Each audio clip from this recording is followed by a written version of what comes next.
Hello, thank you for joining DC Public Schools for the Navigating Canvas and the Importance of Self-Care for ECE Family Workshop.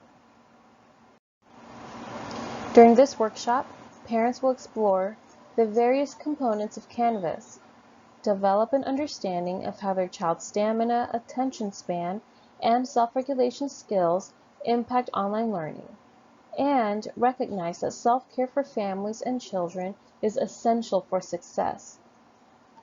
At the end of this workshop, parents will have a basic understanding of how to navigate Canvas, learn strategies or teacher moves designed to enhance their child's online learning experience, and begin to develop strategies to care for themselves during virtual and/or hybrid learning. Virtual learning at home is a unique and enriching experience for children and families. Canvas is a standalone family-facing resource. Families will be able to use Canvas to get information from their child's teacher, as well as access to non-live recorded curriculum-based activities and district-wide information. The ECE Canvas Course Companion is a tool for families to access resources which support independent at-home learning.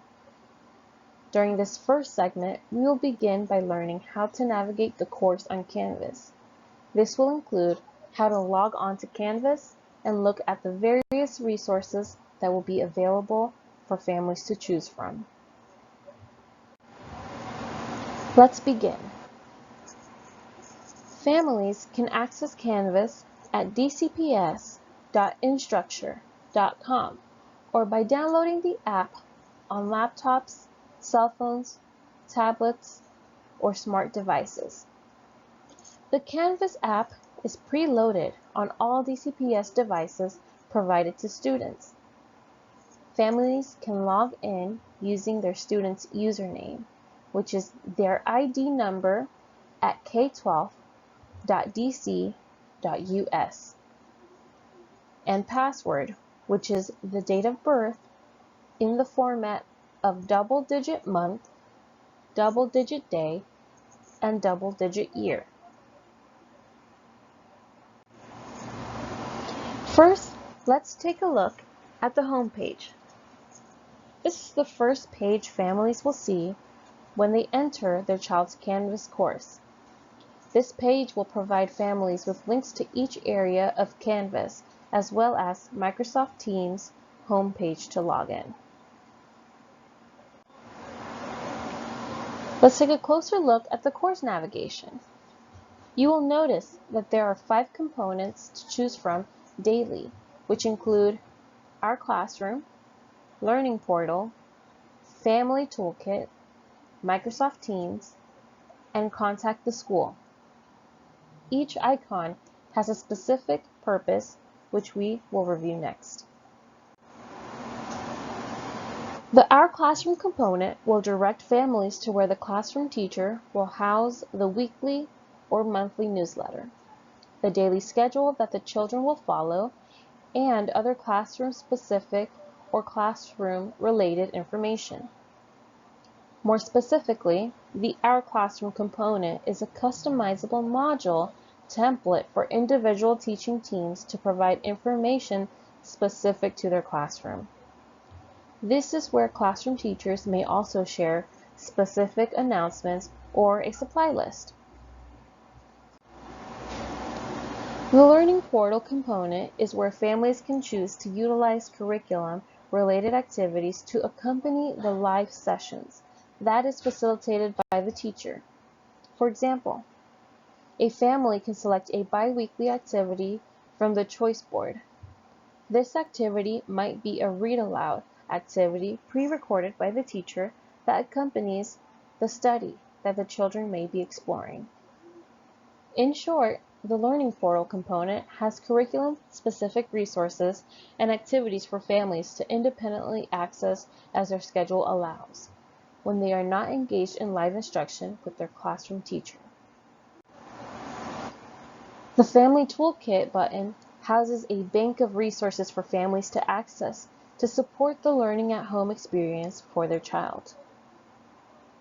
The Family Toolkit icon will take users to a bank of resources that will support all families with at-home learning throughout the school year and tech support with any of the platforms used this school year. This resource will be continually updated as content becomes available. Please note, for security purposes, families and educators will receive a request access message the first time you try to access it.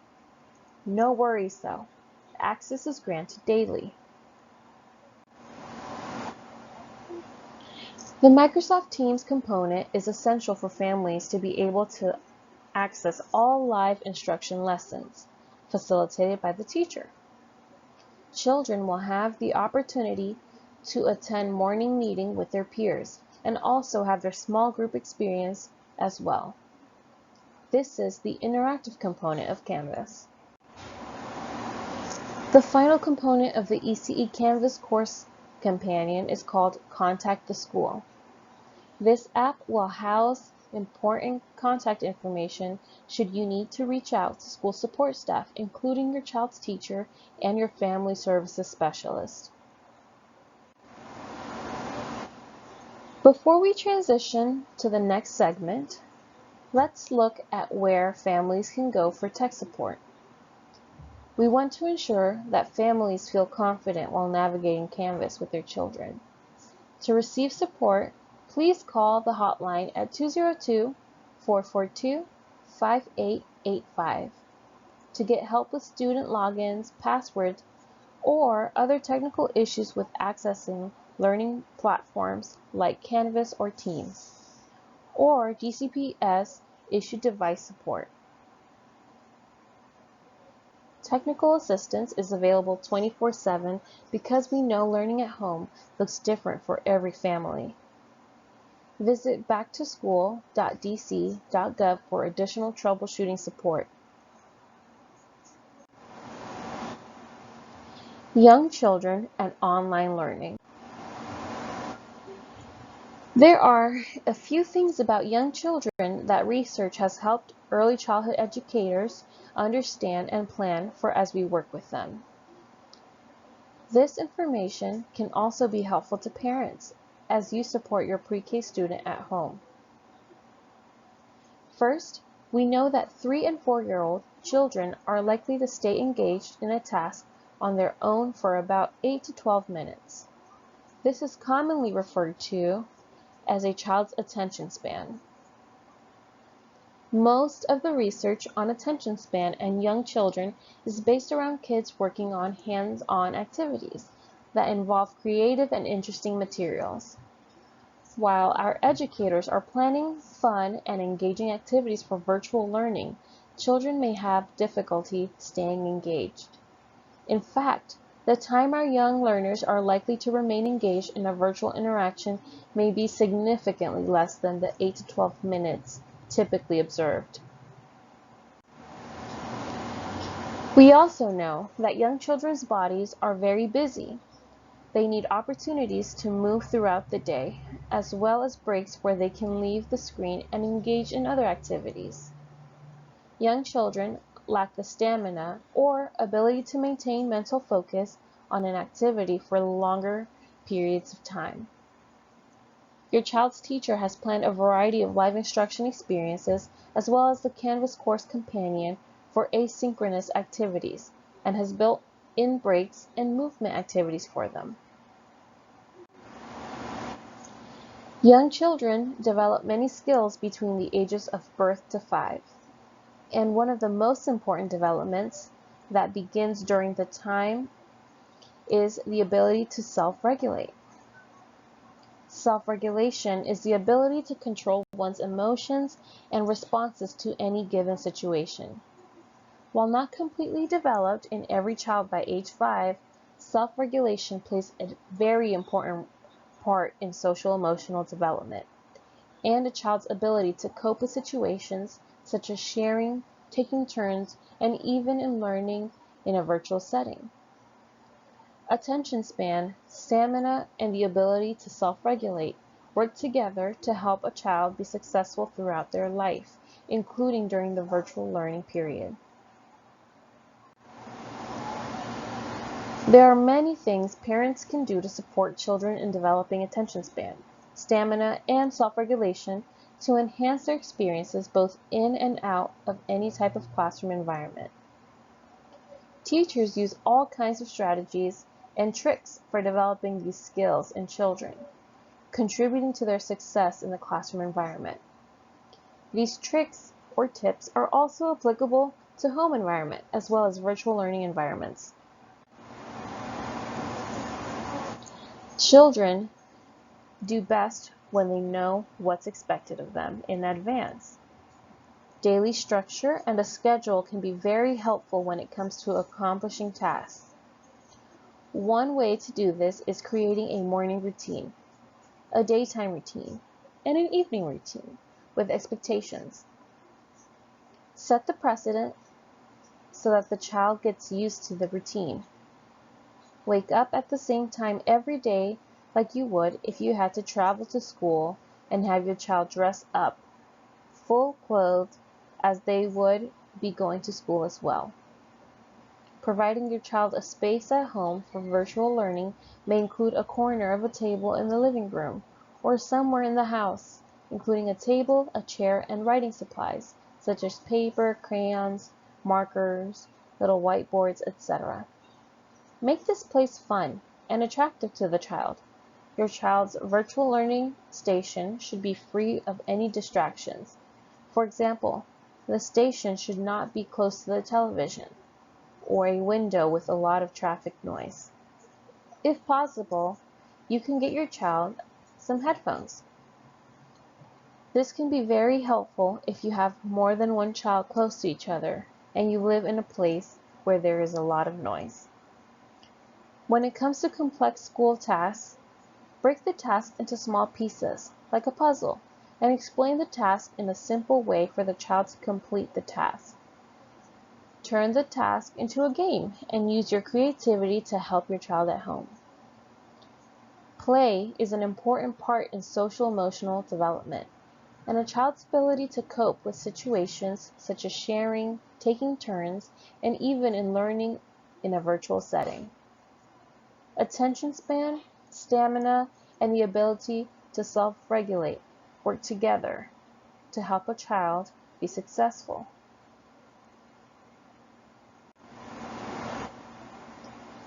In class, during movement activities, remind children to follow what the movement is.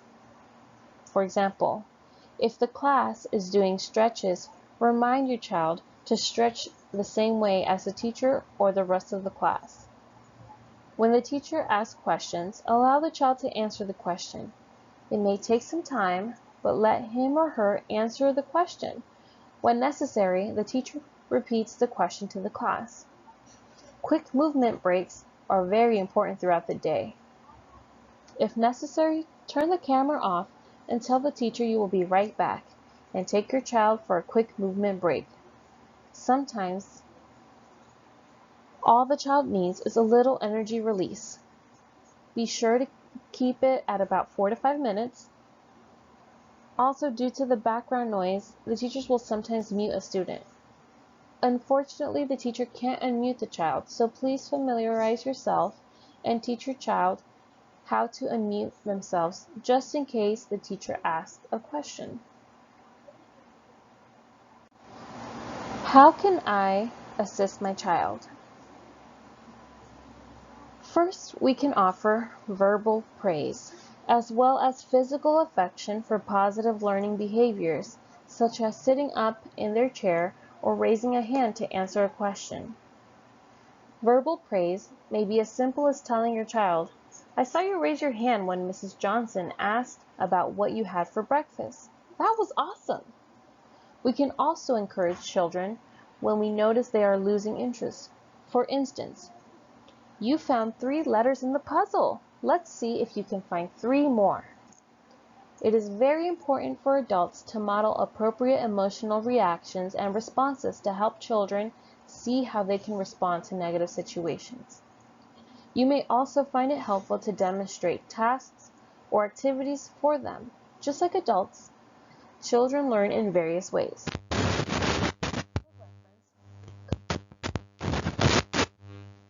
To keep your child motivated, you may want to give them a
implement self-acceptance for the whole family. As you go over each step, you may find that steps overlap. No one step is more important or less important. It does not have to be different. However, we are recommending that you try your best to gradually implement these steps with the hope of them being a good fit. Step 1. Make time for yourself and set boundaries. Step 2.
May come up that is expected, but with organization you will be better prepared. To do so, consider these strategies. Establish a wake-up and sleep time for the family. Create wake-up and virtual learning norms for your child or children and yourself. Set aside personal and physical activity time. Assign household responsibilities to everyone in the home. Even your little one can be a big help.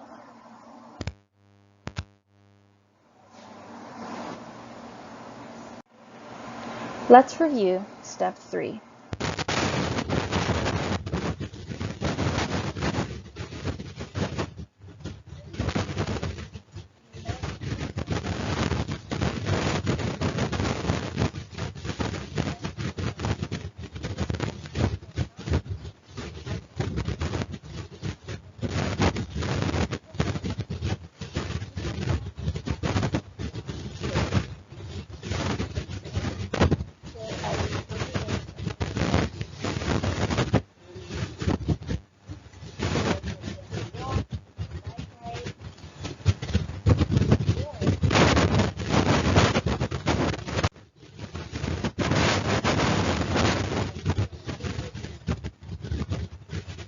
Wash hands often.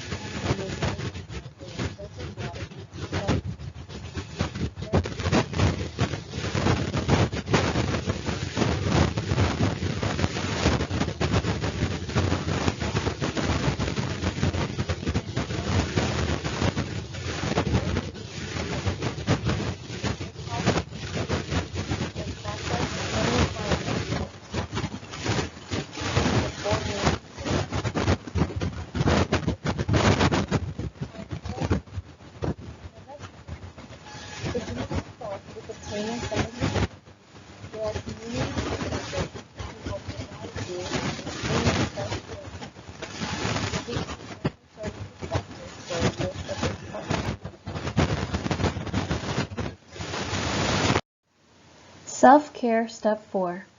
Family time.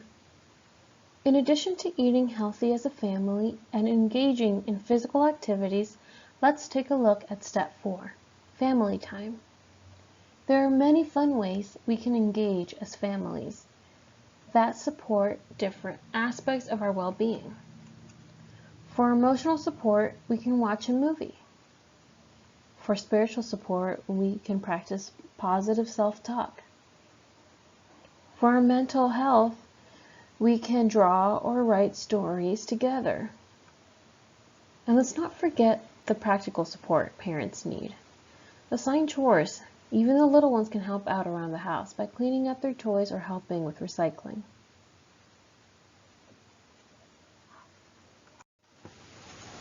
Self-care, step 5, hobbies and talents.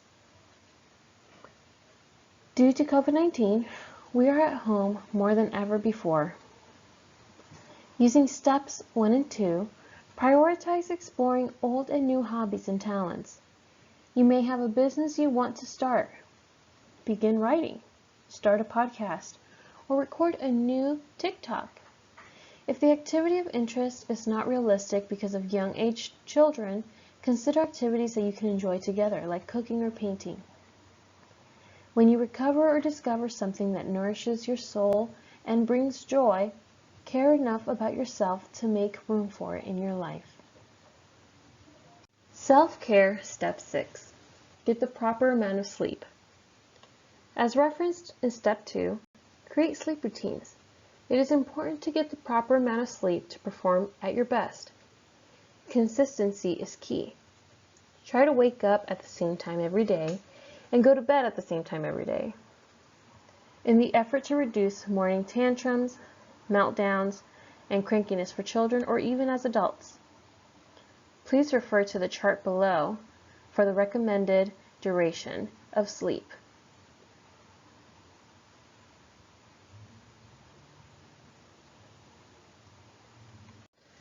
Self-care step 7.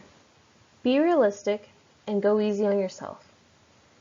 During this uncertain time, it is easy to feel overwhelmed and question if you are doing all you can or wonder if things will get better. The answer to that is yes. Set realistic goals for you and your family and go easy on yourself. You are doing a great job. We want to share 5 protective factors designed by Be Strong families that can help you navigate through your uncertainties. Resilience. As parents, you have shown through virtual learning you are resilient. You are strong and have the ability to bounce back and have the flexibility to overcome. Relationships. Rely on positive social relationships. Don't isolate yourself from those who love you. Do video chats using FaceTime, Zoom, or Google Duo to connect with family and friends. Support. Know your concrete support in times of need. That support can be community or faith-based, or your family service specialist. We are here for you. Knowledge. You have the knowledge of parenting and child development to succeed, as you are your child's first teacher. If you ever need additional support, please speak to your child's teacher or your family services worker. Communication. Social and emotional communication is vital. We all need someone to talk to, including your little ones. Expressing when we are overwhelmed, or if need a little break, or celebrating when things are working, and brainstorming ways to improve things that may not be working is okay and needed. Again, we would like to thank you so much for your time. We recognize that these are uncertain and stressful times. If you have any questions, concerns, or would like additional resources or support services, please reach out to your child's teacher or your family services specialist, whose information will be provided in the final slide. Thank you.